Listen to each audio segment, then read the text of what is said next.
The NFHS can trace its beginnings to the Windy City of Chicago. The first planning meeting for the organization took place there in May 1920.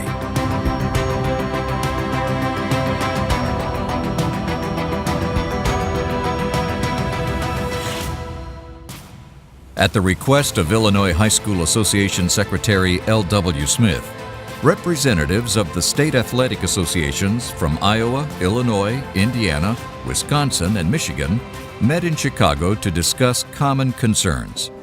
In 1920, 5 states agreed to meet to talk about high school athletics. And what prompted that was eligibility rules. And what prompted the eligibility rules, after World War I, all these servicemen were coming back. And there weren't many colleges in those days. And they all wanted to play football because some of them missed out on football by going to the war. And so they would go and register at high schools and play. The discussion focused on the conditions of high school athletic events which were organized by colleges, universities, and non-school clubs or promoters. In many cases, those organizations paid little attention to the eligibility rules established by high school athletic associations. The group decided that the welfare of student athletes required greater cooperation among the several state associations. From that, the representatives present created the Midwest Federation of State High School Athletic Associations. The organization's stated purpose was to protect the athletic interests of high schools belonging to the various state associations and to promote pure amateur sport. The group elected Principal George Edward Marshall of Davenport, Iowa, as the first president. And of course, after giving thought to that, they realized that was kind of foolish because they wanted everybody to have eligibility rules. So they met again, and then they changed rules, and in 1923, I believe it was, they changed the rules to call the National Federation of State High School Athletic Associations. The organization continued to grow in numbers and responsibility. It addressed the areas of administering contests, interstate competition, rules making, amateurism, awards, and national championships. In 1927, C.W. Whitten was chosen as the second leader of the organization. And they decided that they would open an office in Chicago, downtown Chicago.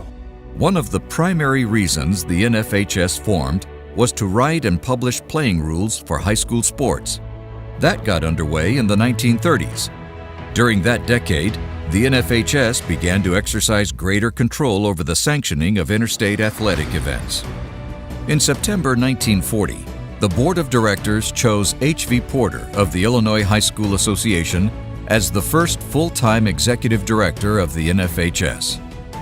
And so when they got in Chicago, they made some tough rules, and Mr. Porter was a man that could say no, and it was a complete sentence.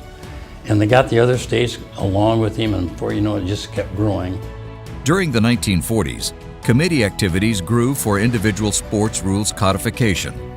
Distribution of rules interpretation materials, such as films and summaries of rules interpretation meetings, increased dramatically. The National Council continued to address and formulate policy on sanctioning interstate high school events. Committee structure was realigned to meet the needs of an emerging independent organization.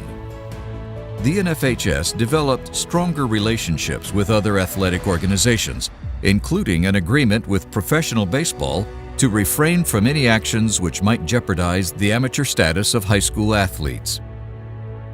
In the 1950s and 60s, the NFHS directed its efforts toward working with athletic administrators and game officials to develop efficiency and consistency governing and controlling contests. In 1958, Porter retired and Cliff Fagan was chosen as executive director. And of course, the greatest thing happened when you think about the National Federation. In 1969, believe it or not, all 50 states in the District of Columbia belong to the National Federation. Fabulous to make that many changes, and really unbelievable, because when you get people wanting to make big changes individually, it's tough to do. And the following year in 1970, the great thing, which I'm kind of proud of, I got to vote on that, because the National Federation never does anything unless the membership gets to vote. And we got to vote on whether or not we were going to change the rules a name of the great National Federation, and they dropped the word athletics.